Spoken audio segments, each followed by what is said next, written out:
আজ আপনাদের জন্য সত্য ঘটনা অবলম্বনে নির্মিত এক মুভি নিয়ে এসেছি, যা আপনাকে কিছুক্ষণের জন্য স্তব্ধ করে দেবে। একজন লোভী বাবা দরিদ্রের কারণে তার দুই মেয়েকে এক পতিতালয়ে দালালের কাছে বিক্রি করে দেয়। তখন সোনিয়া নামে তার অন্য মেয়েটা তার বোনকে উদ্ধার করতে গিয়ে নিজেই অন্ধকার জগতে ফেসে যায়। মেয়েগুলোকে বারবার নির্মমভাবে অত্যাচার ও ব্যবহার করা হয়, কিন্তু সোনিয়া হার মানার মতো মেয়ে ছিল না। শেষ পর্যন্ত কি ঘটেছিল তাদের ভাগ্যে? সোনিয়া কি পেরেছিল তার বোনকে বাঁচাতে? ওটা দেখার পর আপনার যেমন গা শিউরে উঠবে, ঠিক তেমনই আপনার ভাই বোনের প্রতি ভালোবাসাও বেড়ে যাবে কয়েক গুণ। তো চলুন আজকের মুভির এক্সপ্লেনেশন শুরু করা যাক। ভারতের মুম্বাই শহর থেকে 1400 কিলোমিটার দূরে একটা প্রত্যন্ত গ্রাম। সোনিয়া এবং প্রীতি নামের এই দুই বোন সেই গ্রামের একটা স্কুলে পড়াশোনা করে। ইনি হচ্ছেন শিবাজি, সোনিয়া এবং প্রীতির বাবা। জমিতে ফসল ফলানোর জন্য দিনরাত হাড় ভাঙ্গা পরিশ্রম করেন। যদিও এখন বৃষ্টি না হওয়ার কারণে কোনো ফসল নেই তার জমিতে। পাশের প্রতিবেশীরা ট্রাক্টর দিয়ে জমি চাষ করে, কিন্তু শিবাজির সামর্থ্য নেই তাদের মতো ট্রাক্টর কিনে জমি চাষ করা। এদিকে সোনিয়া, প্রীতি এবং তার মাও প্রায় মাঠে কাজ করে। প্রীতি খুব একটা কাজ করতে চায় না। সে প্রায় সময় সোনিয়াকে বলে, এগুলো করে কি লাভ, আমি এসব কাজ করতে চাই না। শিবাজি এ কথা শুনে রেগে গিয়ে প্রীতির দিকে তাকায়। তখন প্রীতির মা তার রাগ কমাতে বলে আর বলে, তোমাকে তো বলতে ভুলে গেছি, মঙ্গলা আজ অনেক সস্তায় বেগুন দিয়ে গেছে। এরই মধ্যে প্রীতির হাত থেকে সর্ষের বীজ পড়ে গেলে শিবাজি আবারও রেগে গিয়ে বলে, কাজ করতে না পারিস অন্তত ক্ষতি করিস না। আসলে শিবাজির সারাক্ষণ মন মেজাজ খারাপ হয়ে থাকে, এই ভেবে যে তার দুইটা মেয়ে হয়েছে। ছেলে হলে অন্তত তাকে আর্থিকভাবে সাহায্য করতে পারত, আর এই কারণে মেয়েদের প্রতি স্নেহ ভালোবাসা তার কিছুই ছিল না। পরদিন দেখা যায় তাদের গ্রামে জমিদার দাদা ঠাকুর তাদের বাড়িতে আসে। সোনিয়া এবং প্রীতি যখন তাদের বাবার সঙ্গে মাঠে কাজ করছিল, তখন জমিদার আসে। জমিদার একজন চরিত্রহীন লোভী ব্যক্তি ছিল। আসলে শিবাজি বেশ কিছুদিন আগে জমিদারের কাছ থেকে টাকা ধার নিয়েছিল, যেটা এখনো সে পরিশোধ করতে পারেনি।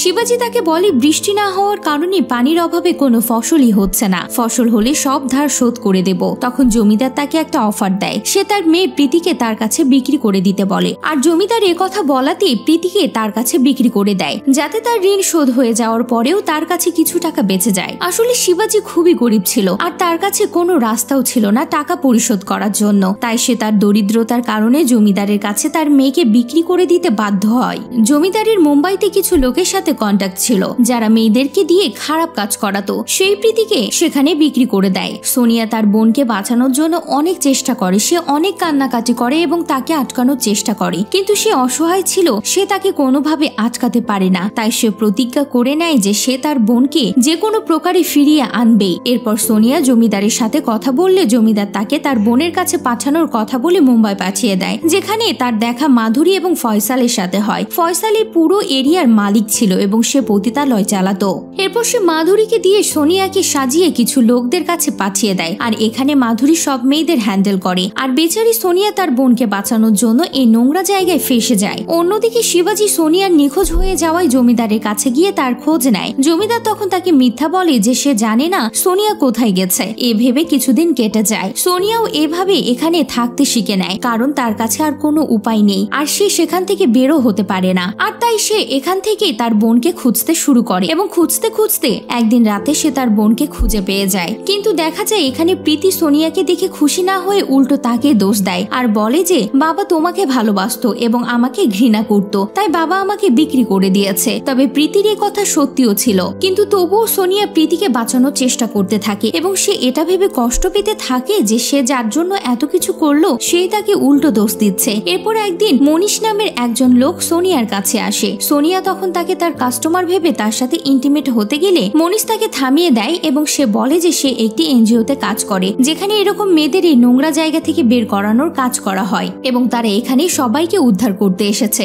এবং তারা সোনিয়াকে এটা বলে যে তারা তার বোন প্রীতিকেও এখান থেকে বের করে নিয়ে যাবে। এটা শুনে সোনিয়া একটু স্বস্তি পায় যে সে তার বোনকে নিয়ে এবার তার গ্রামে ফিরে যেতে পারবে। এরপর সোনিয়া মনীষকে কিছু ইনফরমেশন দেয় যাতে তারা ফয়সালকে ধরতে পারে। অন্যদিকে দেখানো হয় যে মাধুরীর কাশিতে রক্ত বের হচ্ছিল। এটা দেখে সে খুব ভয় পেয়ে যায়, তাই সে হাসপাতালে যায়, যেখানে সে জানতে পারে যে তার একটি রোগ হয়েছে, আর যদি সে এভাবেই কাশতে থাকে তাহলে তার কাস্টমার এই রোগে আক্রান্ত হতে পারে। এসব শুনে সে খুব ভয় পেয়ে যায়, এবং সে ভাবে যদি তার সম্বন্ধে ফয়সাল জানতে পারে তাহলে সে তাকে কাছ থেকে বের করে দিবে। এরপর যখন মনীষ তার টিম নিয়ে এখানে আসে, তখন ফয়সাল সোনিয়ার সাথে অন্য একজন মেয়েকে একটি জায়গায় লুকিয়ে রাখে, কারণ তাদের অন্য দেশে পাচার করবে। এরপর তাদেরকে ইনজেকশন দিয়ে একটি কন্টেনারের মধ্যে রেখে দেয়। এদিকে এখানকার স্টেট পুলিশ মনীষকে থামানোর চেষ্টা করে, কিন্তু মনীষের টিমের লোকেরা কোনোভাবে এই জায়গাটিকে খুঁজে পেয়ে যায়। এরপর দেখা যায় মনীষ সেখানে চলে আসে, যেখানে সোনিয়াকে ও আরেকটি মেয়েকে লুকিয়ে রাখা হয়েছিল, কিন্তু সোনিয়াকে ইনজেকশন দিয়ে রাখার কারণে তার কোনো জ্ঞান ছিল না। তখন মনীষ সেখান থেকে ওই মেয়েটিকে বের করে নিয়ে যায়। এদিকে ফয়সাল জানতে পারে যে মাধুরীর একটি ভয়াবহ রোগ হয়েছে, তাই সে সেখানেই তাকে সোনিয়ার সাথে একটি রুমে বন্দি করে দেয়। ভেতরে থাকার সময় মাধুরী সোনিয়াকে বলে যে তার বোন প্রীতিকে এনজিও টিম তাদের সাথে নিয়ে গেছে, অর্থাৎ সে এখান থেকে বেরিয়ে গেছে। এটা শুনে সোনিয়া অনেক খুশি হয়, কারণ সে ফাইনালি তার বোনকে উদ্ধার করতে পেরেছে। এদিকে এখন ফয়সাল এই মেয়েদের আর এখানে রাখতে পারবে না, তাই তাদেরকে অন্য দেশে পাচার করার জন্য একটি কন্টেন্টে করে জাহাজ হংকং এ পাঠিয়ে দেয়। এদের জাহাজে সোনিয়ার মতো আরো অনেক মেয়ে ছিল যারা ভার্জিনও ছিল। আসলে অন্য কান্ট্রিতে এরকম মেয়েদের অনেক ডিমান্ড ছিল, এজন্য ফয়সাল অনেক টাকা কামানোর জন্য মেয়েদেরকে কম টাকায় নিলাম করে এবং টাকা দিয়ে তাদের অচেনা লোকদের সাথে ইন্টিমেট করায়। এরপর তাদেরকে ডক্টরের সাহায্যে সার্জারি করে তাদের আবার ভার্জিন করে দেয় এবং তাদের আবার অন্য কান্ট্রিতে এক্সপোর্ট করে দেয়। 18 দিন পরে এরা আবার লস অ্যাঞ্জেলে যায়, যেখানে আবার এই নোংরা কাজ শুরু হয়ে যায়। লোকেদের অন্য অন্য মেয়েদের সাথে রাত কাটানোর জন্য পাঠানো হয়। কিছুদিন এভাবে কাটতে থাকে। এরপর একদিন একটি পার্টি হয়, যেখানে এসব মেয়েরা উপস্থিত ছিল। এখানে মাধুরী সোনিয়াকে পালিয়ে যেতে সাহায্য করে। সে তার হাতে শিরা কেটে সবার অ্যাটেনশন গ্র্যাব করে নেয়। একদিকে সোনিয়া এখান থেকে বেঁচে পালিয়ে যায়। সোনিয়া পালিয়ে যাওয়ার খবর তারা জানতে পারলে তারা তাকে খুঁজতে শুরু করে, কিন্তু সোনিয়া কোনো প্রকারে নিজেকে বাঁচিয়ে নেয়। পরের দিন সে শহরে গিয়ে একটি ডাস্টবিন থেকে খাবার উঠিয়ে খেতে শুরু করে। এখানে তাকে একজন রেস্টুরেন্টের চাইনিজ লোক এভাবে দেখে সে তাকে খাবার খাইয়ে এখানকার একটি অর্গানাইজেশনে পাঠিয়ে দেয়, যারা এরকম অসহায় মেয়েদের হেল্প করত, যাদের কেউ ছিল না। এখানে একজন ইন্ডিয়ানও ছিল, যে সোনিয়ার পুরো কাহিনীটি শোনার পর তার হেডকে ট্রান্সলেট করে শোনায়। এরপর প্রায় 4 মাস পরে সোনিয়া এবং আরো অনেকগুলো মেয়েকে ইন্ডিয়াতে ফিরিয়ে আনা হয়। এখানে মনীষের এনজিও তাকে রিসিভ করে নেয়। তখন সোনিয়া জানতে পারে যে তার বোন প্রীতি এখান থেকে পালিয়ে গেছে, কারণ সে ড্রাগ অ্যাডিক্টেড হয়ে পড়েছিল। তারা তাকে খোঁজার অনেক চেষ্টা করছে, কিন্তু তাকে কোথাও খুঁজে পাচ্ছে না। এটা শুনে সোনিয়ার খুব খারাপ লাগে এবং পরের দিন সোনিয়ার মা বাবা তাকে খুঁজতে আসে। এখানে সোনিয়া তার বাবার মুখ দর্শন করে না, কারণ তার জন্যই এসব হয়েছিল, আর তার বাবাও তার দিকে লজ্জায় তাকাতে পারে না।